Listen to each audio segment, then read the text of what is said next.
अस्सलामुअलैकुम जी, क्या हाल चाल है आप लोगों के। होपफुली सब ठीक ठाक होंगे। तो मेरी तरफ से सबको एक दिन पहले रमज़ान मुबारक। इंशाल्लाह सुबह रोज़ा होगा। तो यहाँ पे मैंने जो था ना वो डेकोर के लिए कुछ क्राफ्ट करी थी। और ये मैंने क्राफ्ट का काम अपनी ज़िंदगी में बहुत कम किया है। एक ये और एक जो होमवर्क मिलता था करने के लिए वो।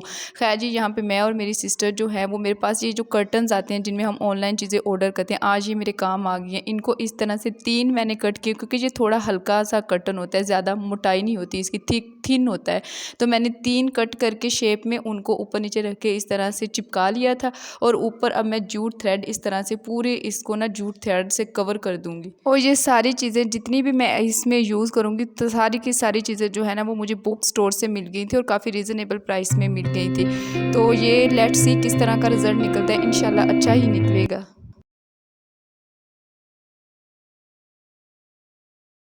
ये इस तरह से पूरा इसको मैंने जूट थ्रेड से कवर कर दिया। अब इसको जो है हम डेकोरेट करेंगे। सारी चीज़ें मैं इसके ऊपर डबल टेप के साथ अटैच करती जाऊँगी।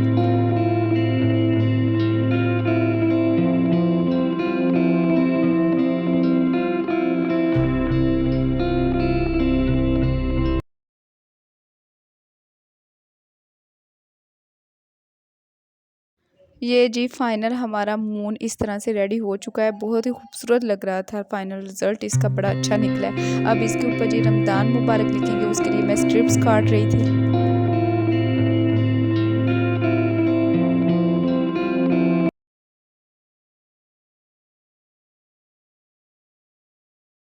ये अल्फ़ाबेट्स भी जो है ना वो मैंने बुक स्टोर से लिए थे। इनके साथ जो है वो पूरा मैं रमज़ान मुबारक जो है वो लिखूँगी। फाइनली जी ये शक्ल निकल आई है हमारे मून की। अब इसको जो है वो मैं फिक्स करूँगी अपने किचन के डोर के ऊपर। यहाँ पे मैं इसको मिड जो है वो मेजर कर रही थी कि बिल्कुल मिड में ये आए। इसको भी मैं डबल टेप के साथ जो है यहाँ पे लगा दूँगी। इंशाल्लाह पूरा रमज़ान आपको मेरे व्लॉग्स में ये देखने को मिलेगा। बड़ा ही अच्छा लग रहा था इसके ऊपर ये लगा हुआ।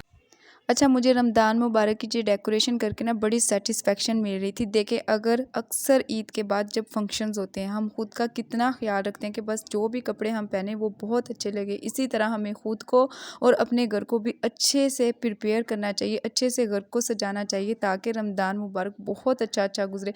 तो यहाँ पे जी आ गई थी मैं अपनी डाइनिंग टेबल सेटिंग के लिए। ये पूरे रमज़ान मुबारक हमारी डाइनिंग टेबल की यही सेटिंग रहेगी। ये रनर और ये जितनी भी चीज़ें मैं यहाँ पे यूज़ करूँगी, ये मैंने पिछले व्लॉग में सारा शेयर किया, मैंने कहाँ से लिए हैं, कितने में लिए हैं। तो ये रनर मैंने बिछा दिया। इसके ऊपर ये एलईडी लालटेन जो है वो रखूँगी और एक जो है वो खजूरों के लिए जार रखूँगी। अब जी इस जार में हम लोग डालते हैं खजूरें। अच्छा, ये बास्केट जब मैंने रखी ना ये भी बहुत ही खूबसूरत लग रही थी, लेकिन इसका मसला ये था इसको कवर करने के लिए नहीं थी कोई चीज़। तो फिर मैंने ये सारी जार में डाल दी खजूरें।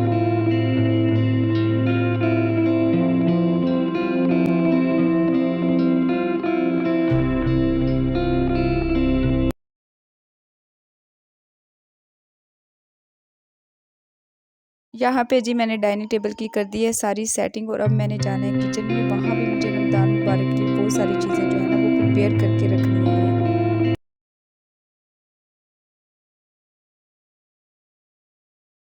अब जी मैं आ गई हूँ किचन में और यहाँ पे मैं निकालने लगी हूँ लीमू का रस। और ये लीमू हमने हमारे घर जो पौधा लगा हुआ है ना वहाँ से उतारे हैं और बहुत से लोग भी लेके जाते हैं। माशाल्लाह बहुत ज़्यादा लीमू लगते हैं इस पौधे पे। ये मैं निकाल के फ्रीज़ करके रख लूँगी और मैं अब बनाऊँगी अफ्तारी में शिकंजबीन। इसका फिर मैं 1 या 2 टेबल स्पून इस जूस का यूज़ करती हूँ और वो इतनी मज़े की शिकंजबीन बनती है। हालाँकि मैं थोड़ा लीमू का जो रस है ना वो ज़्यादा डालती हूँ, मुझे थोड़ी तीखा-तीखा जायका शिकंजबीन का अच्छा लगता है।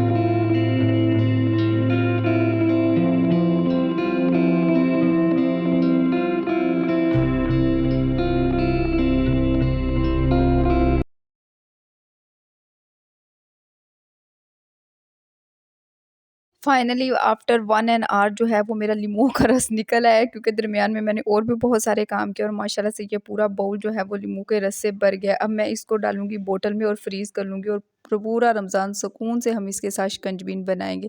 ख़ैर जी, अब चलते हैं नेक्स्ट काम की तरफ। ये मैं यहाँ पे बनाने लगी हूँ पकोड़ा मसाला। ये सारा मसाला जो है वो मैं मिक्स करके रख लूँगी, फिर फटाफट हम डालेंगे, मिक्स करेंगे और पकोड़े बना लेंगे। ये मेरे पास 1 केजी के करीब बेसन है। इसमें हम अपने टेस्ट के अकॉर्डिंग सारी चीज़ें डालेंगे। इसमें तकरीबन 1 कप के करीब मैंने जो है वो कॉर्नफ्लोर यूज़ किया है। वो जो क्रिस्पी क्रिस्पी सा जायका आता है ना पकोड़ों में, वो इसकी वजह से आता है। ये चीज़ें भी जो है वो हम अपने टेस्ट के अकॉर्डिंग डाल लेंगे और फिर चेक भी कर लेंगे जब हम मसाला रेडी करेंगे पानी वगैरह डाल के, तो तब उस टाइम पे हम चेक कर लेंगे, अगर कुछ कम लगा नमक या मिर्च वो उस टाइम पे डाल लेंगे। तो यहाँ पे जी 1 कप के करीब मैंने इसमें डाल दिया कॉर्नफ्लोर और 1 टेबल स्पून के करीब 1 एंड हाफ टेबल स्पून यानी 1.5 टेबल स्पून के करीब मैंने इसमें डाला है नमक और 2 टेबल स्पून इसमें मैंने डाली है कूटी हुई लाल मिर्च। 4 टेबल स्पून के करीब मैंने इसमें डाला है खुश्क कूटा हुआ धनिया और 4 ही टेबल स्पून के करीब इसमें मैंने डाला है ज़ीरा पाउडर।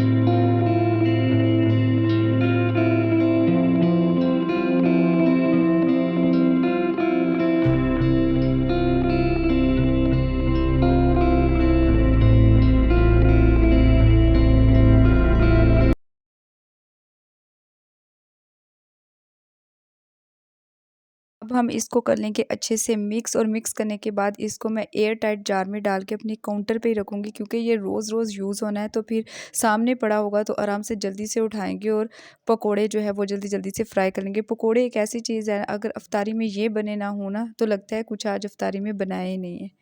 यहाँ पे जी हो गया हमारा एक और काम डन। अब चलते हैं अपने दूसरे काम की तरफ और ये मैं बनाने लगी हूँ इमली की चटनी। ये मुझे चाट में, दही बड़ों में बहुत मज़े की लगती है और ये मैंने इत्तेफ़ाक़न मेरे साथ ये हुआ है कि ये ओवरनाइट सोक हो गई है।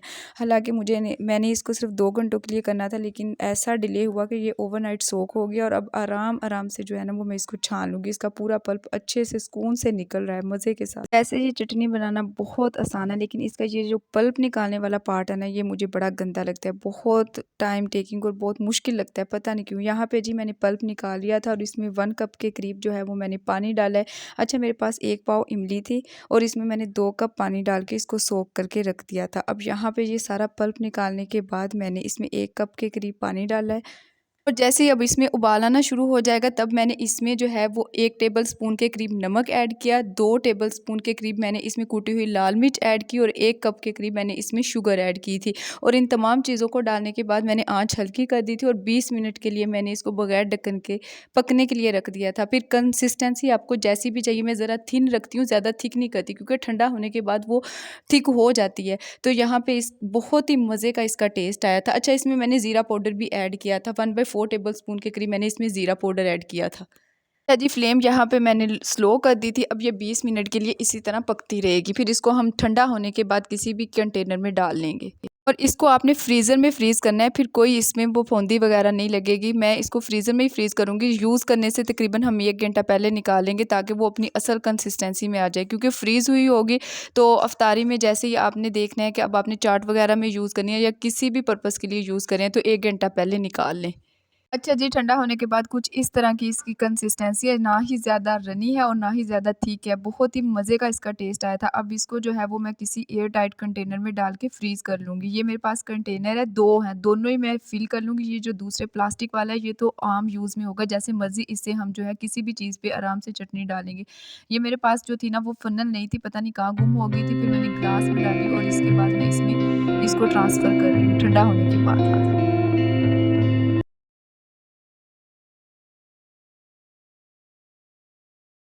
ये था जी आज का व्लॉग। मिलेंगे इंशाल्लाह पूरे रमज़ान के नेक्स्ट व्लॉग्स में। अपना और अपनों का ख़्याल रखिएगा। अल्लाह हाफ़िज़।